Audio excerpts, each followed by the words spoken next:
যুক্তরাষ্ট্রের এর দ্বিতীয় উন্নত এবং শক্তিশালী যেই রাজ্য মনে করা হয় সেটা হলো ক্যালিফোর্নিয়া। তাদের কাছে প্রযুক্তির সব কিছু আছে, তাদের কাছে অস্ত্রের সবচেয়ে উন্নত অস্ত্রটা আছে, কিন্তু আল্লাহ পাকের আযাবের সামনে তারা অসহায়। আগুন প্রায় এক সপ্তাহ যাবৎ আগুন লেগেছে, দাবানল জ্বলছে।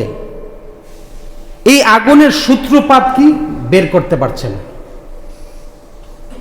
বের করার কোনো সুযোগ নাই।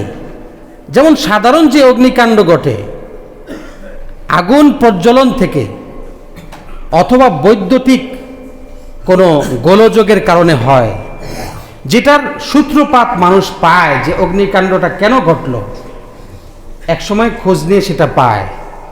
কিন্তু এই দাবানল, এই আগুনের সূত্রপাত তারা এখন পর্যন্ত খুঁজে পায় নাই, খুঁজে পাওয়ার কোনো সুযোগও নাই। কারণ এই আগুনটা কার পক্ষ থেকে? আল্লাহর পক্ষ থেকে দেওয়া। কিভাবে আসছে তারা কোনো দিন খুঁজে পাবে না। দুনিয়ার তথাকথিত যেই মুভি, ছবি, এই সমস্ত যে তৈরি করে যারা, এদের টপ তারকা তারা সেখানে অবস্থান করে, সেখানে থাকে। তাদের আরাম আয়েশের কোনো শেষ নেই। সেখানে সব ধরনের আরাম আয়েশ, বিলাসিতার সকল বস্তু আছে এবং বিশ্বের মধ্যে সবচেয়ে বেশি অশ্লীলতা, বেহায়াপনা, উলঙ্গপনা সেখানে হয়। যেন দুনিয়ার সব সুখ তারা দুনিয়াতেই ভোগ করে নেবে, এরকম এক অবস্থা ক্যালিফোর্নিয়া। সেখানের প্রায় 36,000 একর জমি আগুন বশীভূত করে দিয়েছে, জ্বালিয়ে শেষ করে দিয়েছে। আগুন তো আর খোদার জমিনকে পোড়াতে পারবে না,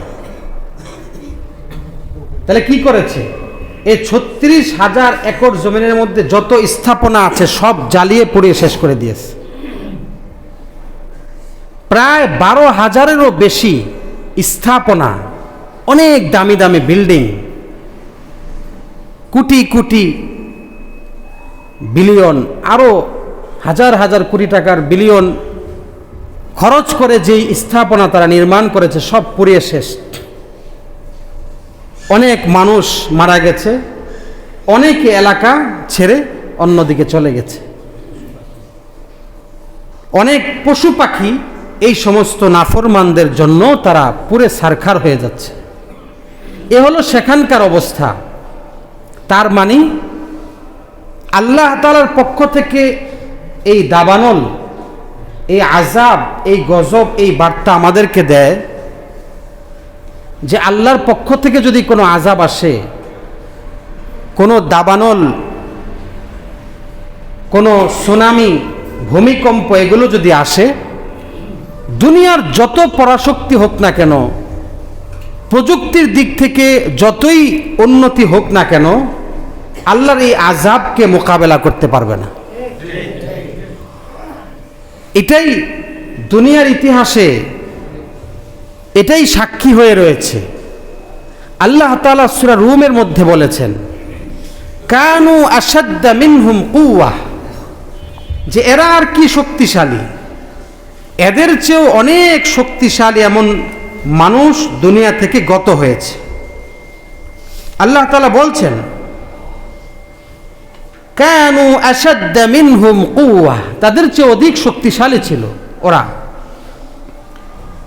ওয়া আসারুল আরদ ওয়া আমারুহা, তারা জমিনকে আবাদ করেছে, আকসারা মিম্মা আমারুহা, এখনকার মানুষের চেয়েও তারা বেশি দুনিয়াকে আবাদ করেছিল। ওয়াজাআতহুম রুসুলুহুম বিল বাইয়িনাত, রাসূলগণ সুস্পষ্ট নিদর্শন নিয়ে তাদের কাছে এসেছিলেন। ফামা কানাল্লাহু লিয়াযলিমাহুম ওয়ালাকিন কানু আনফুসাহুম ইয়াযলিমুন। আল্লাহ বলেন যে আল্লাহ তাদের প্রতি কোনো জুলুম করেন নাই, তারাই নিজেরাই নিজেদের উপর জুলুম করে তাদের উপর আযাব ডেকে এনেছে।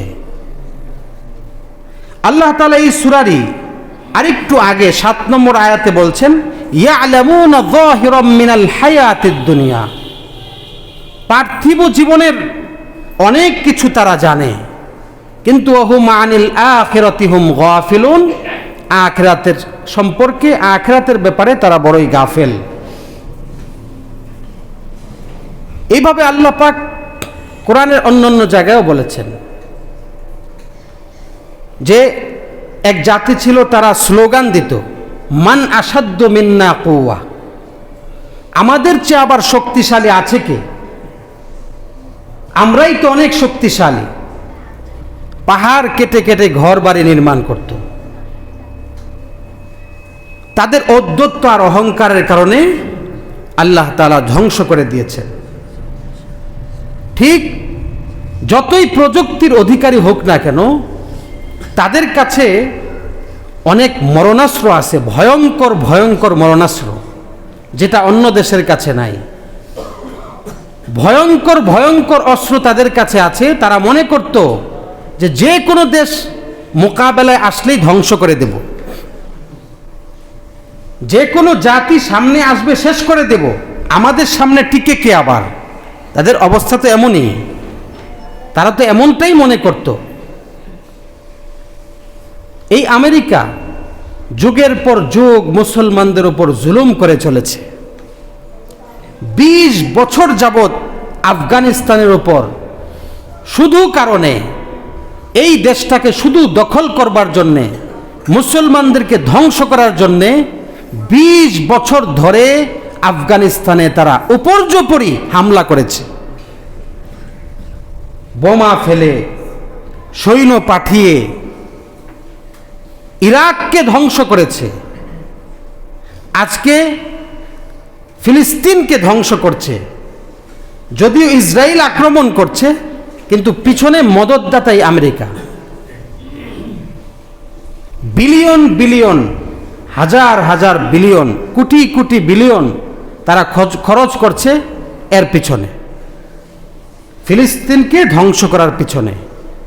অনেক অস্ত্র তারা দিচ্ছে, সহযোগিতা করছে, এবং ফিলিস্তিনের চতুর্দিকে যে সমস্ত মুসলিম দেশগুলো আছে, সেই দেশগুলোতে আমেরিকার স্বরাষ্ট্র মন্ত্রণালয় থেকে বিভিন্ন লোকদেরকে পাঠিয়ে সেই সমস্ত এলাকায় সংলাপ বসিয়েছে।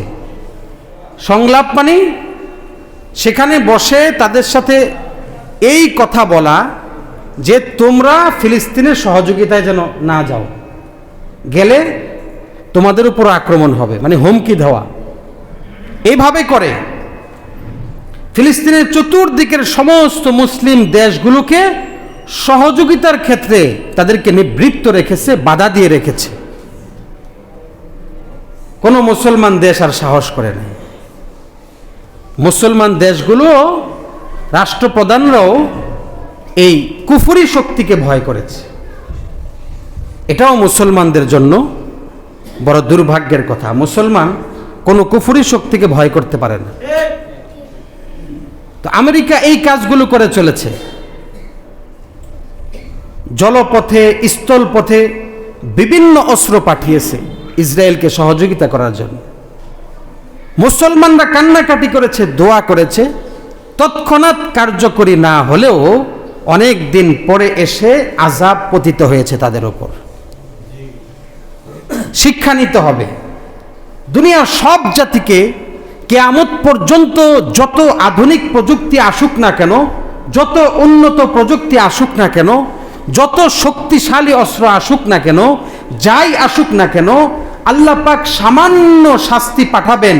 এই শাস্তির মোকাবেলায় এই দুনিয়ার এই শক্তি কিছুই করতে পারবে না। এটা আল্লাহ তাআলার কথা। অহংকার করার কোনো সুযোগ নাই। আল্লাহ তাআলা কোরআনে বলেছেন, ওয়াকানু মুস্তাকবিরিন, তারা অহংকার করে চলেছে। এই অহংকার সব ধূলিসাৎ হয়ে যাবে। এটা সকলের জন্যই শিক্ষা যে জুলুম এটা বড় মারাত্মক জিনিস।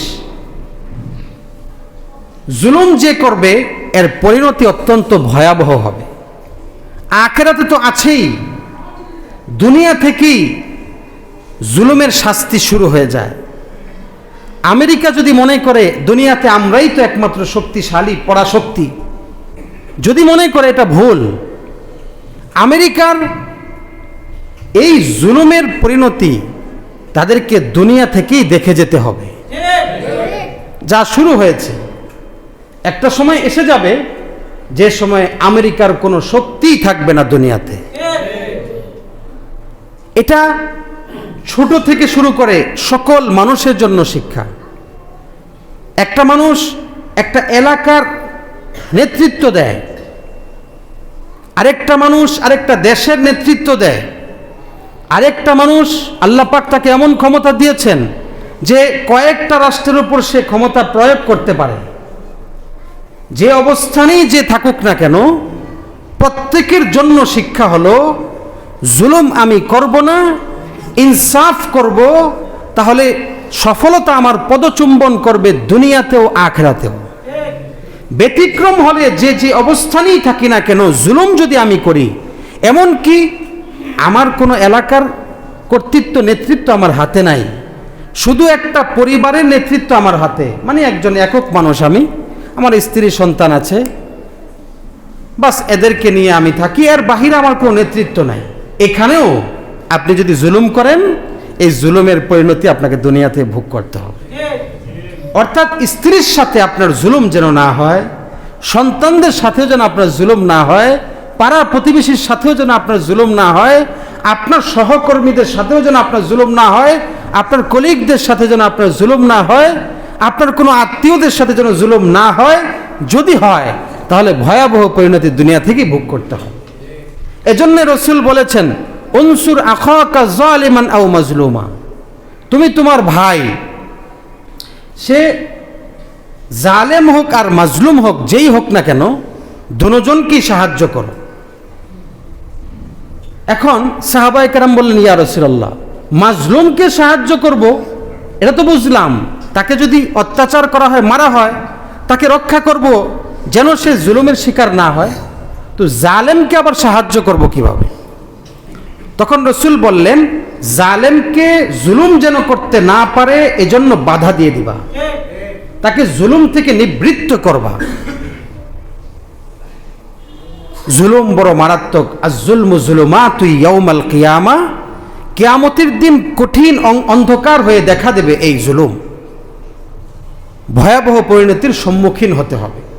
আল্লাহ রাব্বুল আলামিন এই জুলুমের কারণে, এই ঔদ্ধত্য আচরণের কারণে, অহংকারের কারণে আল্লাহ তাআলা বহু জাতিকে ধ্বংস করেছেন। আল্লাহ কোরআনে বলেছেন, ওয়াকাম কসমনা মিন ক্বরিয়া, কত জাতিকে, কত এমন এলাকাকে আমি ধ্বংস করে দিয়েছি, গুড়িয়ে দিয়েছি, কানাত যালিমা, তারা জালেম ছিল। নিজেদের উপর যেমন অবিচার করেছে, ঠিক তেমনি ভাবে মানুষের উপর অবিচার করেছে। নিজের উপর অবিচার মানে আল্লাহর হুকুম লঙ্ঘন করে ভিন্ন পথে চলেছে, আর মানুষের উপর জুলুমের অর্থ মানুষের সাথে ইনসাফপূর্ণ আচরণ করে না। কানাত যালিমা, তারা জালেম ছিল। ওয়াংশানা বাদাহা কওমান আখরিন, এরপরে আমি আরো অন্য অন্য জাতি সৃষ্টি করেছি। এভাবে অন্য জায়গায়ও বলেছেন, কাম মিন ক্বরিয়াতিন আহলাকনাহা, কত জাতি আমি ধ্বংস করে দিয়েছি, যে এই জাতিগুলোর আজ কোনো খবরও নাই, আজ কোনো খবরও নাই, তাদের ডাক শোনার মতো কেউ নাই। আজকে তাদের শুধু কল্প কাহিনীগুলোই দুনিয়াতে আছে, যে মানুষ শুধু তাদের কল্প কাহিনীগুলো এখন পড়ে আর শোনে, এছাড়া আর কিছু করার নাই। ধ্বংস হয়ে তারা মাটির নিচে, মাটির সাথে মিশে গেছে। আল্লাহ তাআলা বলেছেন কোরআনে, কুল সিরু ফিল আরদ, নবী আপনি বলুন, জমিনে তোমরা ভ্রমণ করো, ফানজুরু কাইফা কানা আকিবাতুল মুকাজ্জিবিন, তাহলে তোমরা দেখতে পাবে যে এই সমস্ত মিথ্যা প্রতিপন্নকারী জালেম এই সম্প্রদায়ের পরিণতিটা কেমন ছিল। দুনিয়ার বিভিন্ন জায়গায় ঘুরলে তোমরা দেখতে পারবে আদ জাতির পরিণতি কি হয়েছে, সামুদ জাতির পরিণতি কি হয়েছে। যদি দুনিয়াতে ভ্রমণ করো, এই পরিণতিগুলো একটু দেখতে পারবে, আর দেখে তোমরা সবক যেন গ্রহণ করো, এর থেকে তোমরা শিক্ষা গ্রহণ করো। আমার ভাইয়েরা, জুলুম কারো ওপর করব না, ইনসাফ করব, পরিপূর্ণ ইনসাফ করব। এক চুল পরিমাণও যেন কারো ওপর আমার দ্বারা কি না হয়, অবিচার না হয়, বাড়াবাড়ি না হয়, কেউ আমার দ্বারা কষ্ট না পায়। সেই সঙ্গে নিজের ওপর জুলুম করব না, তার অর্থ নিজেকে আল্লাহর হুকুমের